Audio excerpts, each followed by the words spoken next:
혹시 주변 사람들한테 착하다는 소리 자주 듣나요? 거절하지 못해서 힘들었던 경험이 있으신가요? 다른 사람들 눈치 보느라 정작 자신의 감정은 뒷전으로 밀어둔 적이 있으신가요? 사실 친절함은 분명 아름다운 덕목이죠.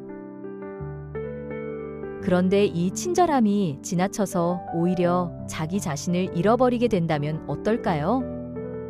오늘은 여러분이 건강한 친절을 베푸는 사람인지 아니면 자신을 희생하면서까지 다른 사람을 챙기는 패턴에 갇혀 있는지 점검해 볼 시간을 가져보려고 합니다. 지금부터 제시되는 질문들을 통해 스스로를 돌아보는 기회를 가져보시죠. 이 테스트는 맞고 틀린 답이 존재하지 않습니다. 그저 현재 자신의 모습을 있는 그대로 마주보기 위한 거울 같은 역할을 할 뿐이죠. 점수를 매기기 위해서가 아니라 자신을 더 깊이 이해하기 위한 시간이니까 편안한 마음으로 참여해 주세요. 준비되셨나요? 그럼 시작해 볼까요? 점수는 A 거의 그런 적 없다 0점, B 가끔 그렇다 1점, C 자주 그렇다 2점, D 거의 항상 그렇다 3점이에요. 첫 번째 질문입니다. 다른 사람에게 안 된다고 말했을 때 혹은 나만의 시간이 필요하다며 거리를 두었을 때 마음속에서 죄책감이 올라오는 경험을 해본 적이 있으신가요? A번은 거의 그런 적 없다, B번은 가끔 그렇다, C번은 자주 그렇다, D번은 거의 항상 그렇다입니다. 두 번째 질문, 누군가가 부탁을 해왔는데 이미 스케줄이 꽉 차 있고 감당하기 벅찬 상황임에도 불구하고 결국 승낙해버리는 경우가 있나요? 그리고 나서 어떻게 이 모든 걸 처리해야 할지 스트레스를 받게 되는 경험 말이죠. A번은 거의 그런 적 없다, B번은 가끔 그렇다, C번은 자주 그렇다, D번은 거의 항상 그렇다입니다. 세 번째 질문이에요. 명백하게 자신의 잘못이 아닌 일인데도 불구하고 사과하는 자신을 발견한 적이 있나요? 단지 분위기를 부드럽게 만들고 평화로운 상태를 유지하기 위해서 말이죠. A번은 거의 그런 적 없다, B번은 가끔 그렇다, C번은 자주 그렇다, D번은 거의 항상 그렇다입니다. 네 번째 질문입니다. 마음속으로는 상처를 받았는데 겉으로는 아무렇지 않은 척 조용히 넘어가는 경우가 있나요? 충돌이나 갈등 상황이 생기는 게 두려워서 말이에요. A번은 거의 그런 적 없다, B번은 가끔 그렇다, C번은 자주 그렇다, D번은 거의 항상 그렇다입니다. 다섯 번째 질문으로 넘어갑니다. 불필요한 상황에서도 미안하다는 말을 계속 반복하거나 모든 상황이 제대로 돌아가고 있는지 과도하게 확인하는 자신을 발견하게 되나요? A번은 거의 그런 적 없다, B번은 가끔 그렇다, C번은 자주 그렇다, D번은 거의 항상 그렇다입니다. 여섯 번째 질문이에요. 마음 한구석에서는 불만이나 억울한 감정이 쌓여가는데 동시에 그런 감정을 느끼는 자신에게 또다시 미안함을 느끼는 모순된 경험을 하게 되나요? A번은 거의 그런 적 없다, B번은 가끔 그렇다, C번은 자주 그렇다, D번은 거의 항상 그렇다입니다. 일곱 번째 질문입니다. 주변에 누군가가 기분이 안 좋거나 화가 난 모습을 보이면 그게 나와 직접적인 관련이 없는 일이라고 해도 즉각적으로 그 사람의 기분을 풀어주거나 상황을 해결해야 한다는 책임감을 느끼게 되나요? A 거의 그런 적 없다, B 가끔 그렇다, C 자주 그렇다, D 거의 항상 그렇다. 여덟 번째 질문으로 넘어가겠습니다. 다른 사람을 돕지 않으면 자신이 이기적인 사람으로 비춰질 거라는 생각을 해본 적이 있나요? 혹은 더 많이 베풀고 더 많이 해주면 그제서야 나를 인정하고 가치 있게 여겨줄 거라는 믿음을 가지고 있나요? A번은 거의 그런 적 없다, B번은 가끔 그렇다, C번은 자주 그렇다, D번은 거의 항상 그렇다입니다. 아홉 번째 질문입니다. 거의 다 왔어요. 자신이 필요로 하는 것들을 축소하거나 중요하지 않게 여기는 경향이 있나요? 다른 누군가의 상황이 더 심각해 보이거나 더 힘들어 보인다는 이유로 말이죠. A 거의 그런 적 없다, B 가끔 그렇다, C 자주 그렇다, D 거의 항상 그렇다입니다. 마지막 열 번째 질문이에요.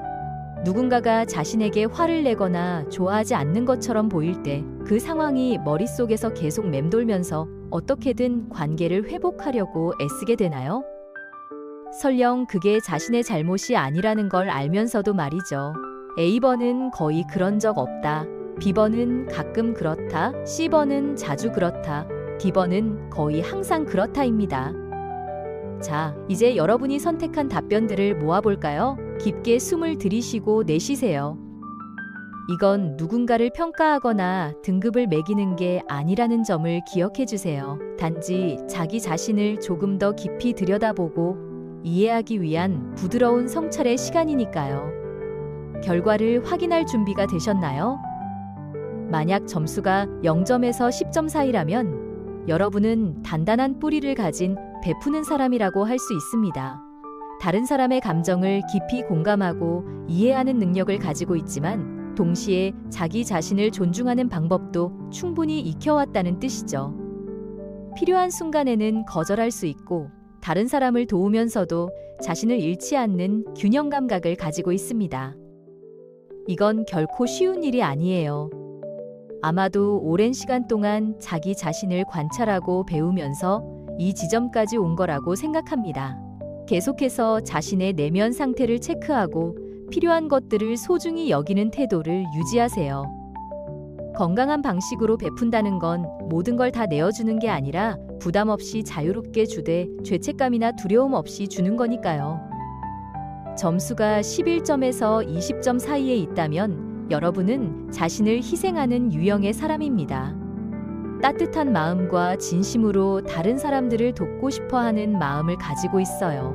하지만 그 과정에서 때때로 자신이 진짜 필요로 하는 것들을 놓치게 되는 경향이 있습니다. 어쩌면 어느 순간부터 자신의 가치가 다른 사람에게 필요한 존재가 되는 것, 모든 사람이 괜찮은 상태를 만드는 것에서 나온다고 내면화했을지도 모르겠어요. 여기서 중요한 건 여러분의 친절함이 정말 소중하다는 사실이지만 여러분 자신도 그만큼 소중하다는 점입니다. 다른 사람들의 감정적인 짐을 어깨에 늘 짊어지고 다니면서 거절했을 때 이기적인 사람으로 보일까봐 죄책감을 느끼게 되죠. 심지어 어떤 때는 보이지 않는 존재처럼 느껴질 수도 있어요. 항상 다른 사람들의 필요를 챙기는 건 자신인데 정작 그 반대의 상황은 거의 경험하지 못하니까요.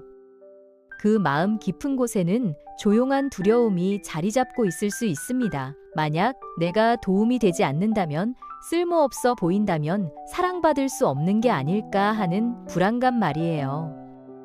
많은 예민한 분들이 이런 패턴을 발전시키는 이유는 다른 사람들을 행복하게 만드는 게 사랑받고 소중하게 여겨지는 가장 안전한 방법처럼 느껴졌기 때문이죠. 거절하는 것에 대해 복잡한 감정을 느끼는 건 지극히 자연스러운 일입니다. 그렇다고 해서 이기적인 사람이 되는 건 절대 아니에요. 핵심은 타고난 공감 능력과 자기 자신에 대한 연민 사이의 균형을 찾아가는 법을 배우는 것이죠. 여기 한 가지 생각해 볼 점이 있어요. 어떤 믿음이나 과거의 경험이 다른 사람을 자신보다 앞에 두게 만들었을까요? 자신의 필요도 돌보기 시작하면서 자기 연민을 실천하는 방법은 무엇일까요? 이 결과를 자신의 목소리에 귀 기울이기 시작하는 신호로 받아들여 보세요. 여러분도 관심과 보살핌을 받을 충분한 자격이 있습니다. 다른 사람에게 베푸는 것만으로가 아니라 그냥 존재 자체만으로도 말이에요. 점수가 21점에서 30점 사이라면 여러분은 친절한 변신의 달인이라고 할 수 있습니다. 만약 이게 자신의 모습이라면 괜찮으신가요? 때때로 스스로를 확인하는 게 얼마나 어려운 일인지 저도 충분히 이해합니다. 이 범위에 점수가 있다는 건 다른 사람들의 필요에 맞춰서 자신을 변화시키는 기술을 완벽하게 습득했다는 의미예요. 아무리 많은 대가를 치르더라도 말이죠. 분위기를 읽어내는 방법을 알고 있고 상대방이 한마디 하기도 전에 그들이 원하는 게 뭔지 미리 예측하게 됩니다. 평화로운 상태를 유지하기 위해 자신을 작게 만들어요. 모든 부분이 중요하다고 느껴지도록 과도하게 확장하지만 그와 동시에 내면에서는 제발 그만하라고 비명을 지르고 있죠. 여러분의 친절함은 분명 강력한 힘이 있지만 다른 사람들을 돌보는 동안 자신의 필요와는 쉽게 단절될 수 있습니다. 하지만 좋은 소식이 있어요. 이 패턴을 인식하고 있다는 것 자체가 더 건강한 균형을 만들어가는 첫 번째 단계라는 사실이죠. 여전히 다른 사람들을 깊이 아끼면서도 자기 자신을 잃지 않을 수 있습니다. 치유의 과정이란 자신의 필요와 다시 연결되고 경계선과 목소리를 되찾아가는 것이니까요. 이기적으로 보일까봐 두려워하는 건 너무나 자연스러운 감정이에요. 하지만 경계를 설정하고 자신을 우선순위에 두는 것은 장기적인 관점에서 볼 때 반드시 필요한 일입니다. 자기 관리는 이기심이 아니라 자기 보존이라는 점을 기억하세요. 건강한 경계선은 다른 사람들에게 여러분을 존중하는 방법을 가르치면서 동시에 감정적인 에너지를 보호하는 역할을 합니다. 점수가 어떻게 나왔든 상관없이 기억해야 할 게 있어요. 이 테스트는 누군가를 판단하기 위한 도구가 아니라는 사실이죠. 자기 자신을 더욱 깊이 이해하고 어디에서 조금 더 많은 지지나 자기 연민이 필요한지 인식하는 게 목적입니다. 정기적으로 자신과 대화하는 시간을 가져보세요. 친절한 사람이 되는 건 정말 아름다운 일이지만 그렇다고 해서 자신을 포기해야 한다는 의미는 아닙니다. 부드러우면서도 강한 사람이 될 권리가 있어요. 베풀되 필요할 때는 경계를 지킬 수 있는 사람 말이죠. 진정한 의미의 친절함이란 다른 사람을 대하는 방식만큼이나 자기 자신을 대하는 태도도 중요하다는 걸 포함합니다. 이 테스트가 여러분 자신에 대해 무언가를 깨닫는 데 도움이 되었나요?